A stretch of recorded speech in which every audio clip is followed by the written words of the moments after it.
Demikianlah ilmu ini kaum muslimin. Indah memang bahwa kita akhirnya tahu bahwa ilmunya seorang alim sebesar apapun bisa saja keliru. Apalagi kita yang hanya tuwailibul ilm, hanya orang baru pengemis dalam ilmu.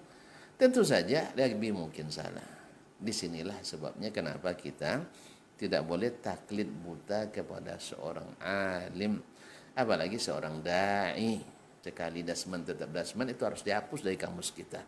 Tapi yang benar adalah sekali Rasulullah tetap Rasulullah sallallahu alaihi wasallam. Dan ulama sebesar apapun, di mana kita tahu kelirunya? Ya dari ulama juga, dari para pembahas juga, dari para peneliti. Nah, kesalahan itu wajar. Namanya mereka manusia. Maka kita tidak akan pernah kurang ajar kepada para ulama. Buktinya Imam Suyuti dan beberapa hal ada keliru, kita tetap mengambil ilmu dari beliau. Karena beliau tidak mungkin sengaja aku untuk berbuat salah, nggak ada itu. Tapi kalau kita tahu itu keliru, lalu kita ikuti, berarti kita nawaitunya mengikut kesalahan. Tidak halal, kata Imam Syafi'i, la yahillu li ahadin idza istabanat lahu sunnah ay yatrukaha li qawli ahadin kainan man kan. Tidak halal bagi seorang muslim apabila jelas baginya sunnah Nabi, dia tinggalkan sunnah itu karena mengikut pendapat siapapun orangnya. Bagian tak? Kadang-kadang seperti kata Imam Az-Zahabi rahimahullah, al-ilmu qala Allah wa qala rasuluhu in sahha wal ijma'u fajhad fihi wa hadhari min nasbil khilafi jahalatan bainar rasuli wa ra'yi faqih.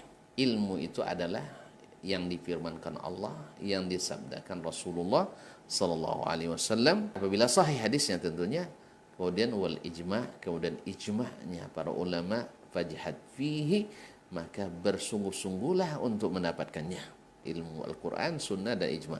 Wahazari, dan hati-hati, min nasbil khilafi jahalatan, karena kejahilan memasang khilaf terus bainar rasuli, antara rasul, wa ra'yi faqihi, dengan pendapat seorang fuqaha atau seorang ulama. Tidak boleh, itu adalah membuat ulama seolah-olah bertentangan dengan Nabi alaihi salatu wassalam. Artinya apa? Ulama adalah warathatul anbiya, pewaris para nabi. Tentu kita minta mana warisannya. Kalau warisannya bukan dari nabi, berarti bukan pewaris di sini, maka kita tinggalkan pendapatnya. Oh enggak, ini pendapat saya, enggak. Mohon maaf, ada Nabi sallallahu alaihi wasallam, karena ulama itu pewaris nabi. Kita tunjukkan mana warisannya.